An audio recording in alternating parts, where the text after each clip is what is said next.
Hello everyone. तो कैसे हैं आप लोग? आई होप आप लोग बहुत अच्छे होंगे, बहुत स्वस्थ होंगे और बहुत मस्त भी होंगे।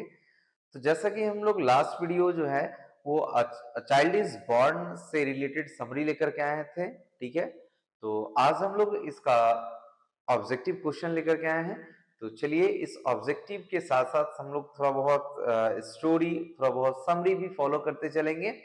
और इससे रिलेटेड जो भी आपको प्रॉब्लम होगा चैप्टर से रिलेटेड, चाहे वो किसी भी वीडियो में हो, किसी भी चैप्टर से हो, तो आप कमेंट बॉक्स में जाकर के जरूर वहां पे डिस्कस कीजिए और आपके कमेंट का आई होप बहुत जल्द रिप्लाई आएगा, ठीक है। तो चलिए स्टार्ट करते हैं। सबसे पहले देखते हैं फर्स्ट क्वेश्चन क्या कह रहा है। When a baby is born, it is an occasion of joy for dash। देखिए ये यहाँ पे क्वेश्चन जो है 2023 के एनुअल में पूछा गया है, ठीक है। जैसा कि हम लोग समरी में पढ़े थे क्या कि वेस्ट ट्रेडिशनल सोसाइटी में जब एक बच्चे का जन्म होता है तो वो जो पूरा फैमिली के लिए जो है ना एक खुशी भरा दिन होता है। तो उस पूरे प्रोसेस को ये लोग बहुत खुश होकर के मनाते हैं। तो ये ओकेजन फॉर जॉय, ठीक है, जो sorry occasion of Joy for dash. तो फॉर यहां हो जाएगा द होल फैमिली, यानी पूरे फैमिली। ट्रेडिशनल सोसाइटी में जो है ना एक बच्चे का जन्म पूरा फैमिली मिलकर के जो है ना एंजॉय करता है। तो आंसर जो होगा वो आपका डी होगा। नेक्स्ट क्वेश्चन देखें। सेकंड नंबर क्वेश्चन कहता है dash women had given up going to international conference. Sudan की महिलाओं को, यानी सूडान में महिलाओं को जो है ना वो इंटरनेशनल कॉन्फ्रेंस में जाने से मना कर दिया जाता है, ठीक है। हालांकि पूरे चैप्टर में जर्मन की जो है वो बताई है कैसे कि महिला को कैसे आगे किया जाए, ठीक है। लेकिन सूडान कंट्री का वो जिक्र किए हैं कि उस टाइम में जो है ना सूडान की महिलाओं को छुड़वा दिया, मतलब बाहर जाने से रोका रोका जाता था, ठीक है। बाहर जाना मना कर दिया जाता था, और खास करके इंटरनेशनल कॉन्फ्रेंस में, ठीक है। तो आंसर जो है वो इसका जाएगा आपका ए, सूडान, सूडानीज वुमेन, ठीक है। थर्ड क्वेश्चन कह रहा है a child is born is written by, यानी ये जो चाइल्ड इज बॉर्न चैप्टर है वो किसने लिखा, ठीक है। तो ये लिखी है जर्मन ग्रेट, यानी आंसर आएगा आपका A. Next question. In Bangladesh that is a kind of fairy tales. तो समरी में भी हमने ये चीज बताया था, ठीक है, कि बांग्लादेश में जो है ना वो फेरी टेल्स एक कहानी होता है, परियों की कहानी होता है, जिसको बांग्लादेश में बोला जाता है आपको रूप थोका, ठीक है। तो यहाँ पे आंसर जाएगा कौन सा, बी नंबर, सॉरी यहाँ ए होगा और ये बी होगा, ठीक है। तो ये होगा आपका रूप थोका, आंसर निकल के आएगा। नेक्स्ट क्वेश्चन देखते हैं। German grid is dash writer, ये एक ऑस्ट्रेलियन राइटर है, ठीक है।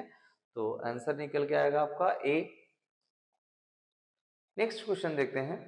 Dash visited an enormous modern hospital for Bantu patients in south Africa, यानी सीलिया केटेंजर एक ऑथर की जान पहचान की कोई होती है, ठीक है। वो जब साउथ अफ्रीका के एक हॉस्पिटल में विजिट करती है तो बंटू पेशेंट की जो वहां पे हालत होती है वो थोड़ा सा नाजुक क्रिटिकल होता है। तो यहाँ पे बताई है क्या, मॉडर्न हॉस्पिटल में भी बहुत भयानक स्थिति थी किसकी, बंटू पेशेंट्स की, ठीक है। कहाँ पे, तो साउथ अफ्रीका में। तो ये स्टेटमेंट किनका है, तो ये है सीलिया केटेंजर का, और यही थी जो साउथ अफ्रीका विजिट की थी और वहां की हालातों को, वहां के हॉस्पिटल की कंडीशन को जो है ना इन्होंने इस चैप्टर में बताया। क्लियर है। तो नेक्स्ट चलते हैं 7 number question. A celebrity women goes to her mother's house, ठीक है। यानी ये पूरा स्टेटमेंट हम ऐसे बोल सकते हैं कि सेलिब्रिटी वुमेन्स को जो है ना अपनी माँ के घर कब भेज दिया जाता है। तो ठीक है, समरी में भी हमने ये चीज जिक्र किया है, ठीक है। क्या रहा है कि सेलिब्रिटी वुमेन्स जो है ना वो लास्ट जब प्रेग्नेंट होती हैं वो, ठीक है। तो लास्ट मंथ ऑफ जब प्रेग्नेंट होता है ना, यानी जब बच्चे 9 महीने गर्भ में होते हैं, ठीक है, तो जो लास्ट मंथ होता है 9 मंथ्स में, उससे पहले जो है ना माँ को उनके मायके भेज दिया जाता है, उनकी माँ के घर भेज दिया जाता है ताकि वहां उनका केयर ज्यादा से ज्यादा हो सके। ठीक है, तो आंसर जो होगा ये होगा A, in the last few months of her pregnancy. Clear? Next 8 number question. The women of managing childbirth is the women of managing childbirth in traditional societies are, यानी जो पूरे बच्चे का जन्म जो होता है ना वो ट्रेडिशनल सोसाइटी में वो किस तरीके से होता है, तो मेनी एंड वेरिड, बहुत सारे तरीके होते हैं उसके। ठीक है,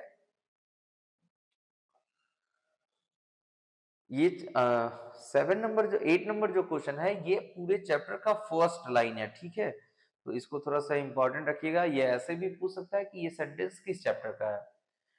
9 number, all that stops our technology into every hurt and hovel is poverty. Answer C जाएगा, यानी कि जितने भी टेक्नोलॉजी हैं वो सब हमारे उस समय इंडिया में या जिस कंट्री की बात कर रही है वहां पे, सूडान हो तब, चाहे वो ऑस्ट्रेलिया हो तब, तो उस समय जो था ना वो पॉवर्टी, गरीबी को शो कर रहा था।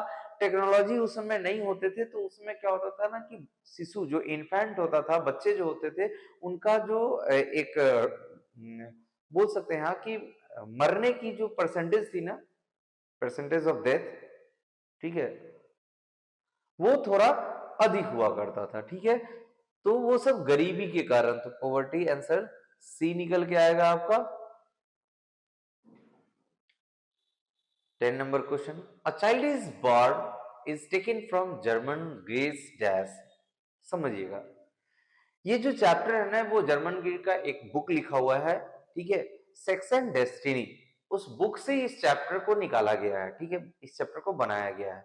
तो ये क्वेश्चन बहुत वीवीआई है, ये क्वेश्चन खूब पूछता है। ठीक है, तो ये आंसर जाएगा आपका बी। ये एक फेमिनिस्ट राइटर भी थी। ठीक है, जर्मन ग्रीक। 11 नंबर क्वेश्चन कह रहा है 11 नंबर क्वेश्चन कर रहा है, the impact of western medicine in traditional societies is one of the most problematic areas of modernisation. समझिएगा, यानी वेस्टर्न मेडिसिन या ट्रेडिशनल सोसाइटी में जो सबसे बड़ा प्रॉब्लम आ रहा था वो था आपका मेडिसिन वगैरह का, वो था आपका टेक्नोलॉजी का। ठीक है, तो ये सारी चीजें उस समय मौजूद कराया गया, तो इसी को हम लोग क्या नाम दिए, मॉडर्नाइजेशन नाम दिए थे। ठीक है, नेक्स्ट क्वेश्चन 12 नंबर देते हैं, infant and dash mortality is greater in traditional births. Sorry, यहाँ कहा क्या कि इन्फेंट यानी शिशु और dash mortality is greater in traditional birth. Traditional birth यानी ट्रेडिशनल कहने का मतलब उस समय जो बच्चे का जन्म होता था ना, हमारे उस समय कंट्री में, सोसाइटी में हॉस्पिटल्स बहुत कम थे। ठीक है, तो बच्चे का जो बर्थ है ना वो ट्रेडिशनल वे से किया जाता था, मतलब घर में ही बच्चे का जन्म करा लेना। ठीक है, तो उस समय क्या था, हमारे पास टेक्नोलॉजी की बहुत ज्यादा कमी थी, तो उस समय बच्चे जो थे ना वो बहुत ज्यादा मात्रा में वो डेथ करते थे। ठीक है, क्योंकि डॉक्टर्स नहीं थे उस समय, ना नर्स थे ना कोई थे, तो वहां होता क्या था कि बच्चे को जन्म कराने के बाद बच्चे को क्या प्रॉब्लम हो रहा है, बच्चे में क्या चेंजिंग हो रहा है, ये जनरली लोगों को नहीं मालूम चलता था, जिससे बच्चा जो है वो डेथ कर जाता था। तो यहाँ आंसर जो आएगा इन्फेंट एंड फादर, यहाँ आंसर ए आएगा। ठीक है, नेक्स्ट क्वेश्चन 30 नंबर, रूप थोका इज टोल्ड बाई।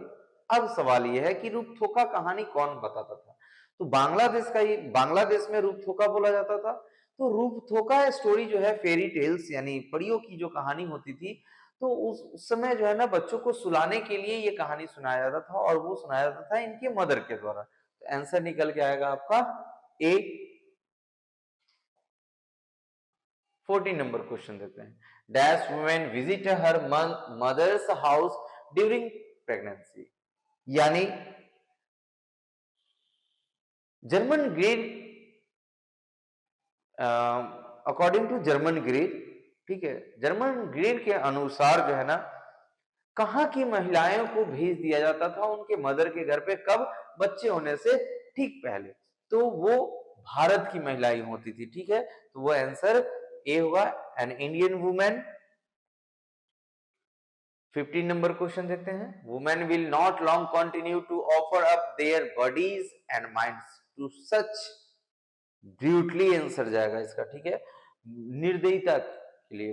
अब यहाँ पे निर्दयता क्यों, निर्दयी क्यों यूज किया गया तो समझिएगा, क्योंकि समटाइम्स फीमेल लोग को देखते हैं हम लोग अपने समाज में क्या कि अगर वो प्रेग्नेंट भी है तो वो घर के कामों में लगी होती है, ठीक है, उनके द्वारा उनको थोड़ा सा लाड़ प्यार नहीं मिल पाता है, तो कहीं ना कहीं जो है ना उनका माइंड स्टक कर जाता है, काम करना बंद। और कहा जाता है जब कोई भी मदर प्रेग्नेंट होती है तो उनको हमेशा खुश मिजाज रहना चाहिए, क्योंकि उसमें बच्चा हेल्दी होता है, ठीक है। अगर मदर जो है वो खुश मिजाज नहीं है, यानी वो खुश नहीं रह रही है, इट मीन्स वो इफेक्ट किस पे पड़ता है, तो वो बच्चे पे पड़ता है, ठीक है।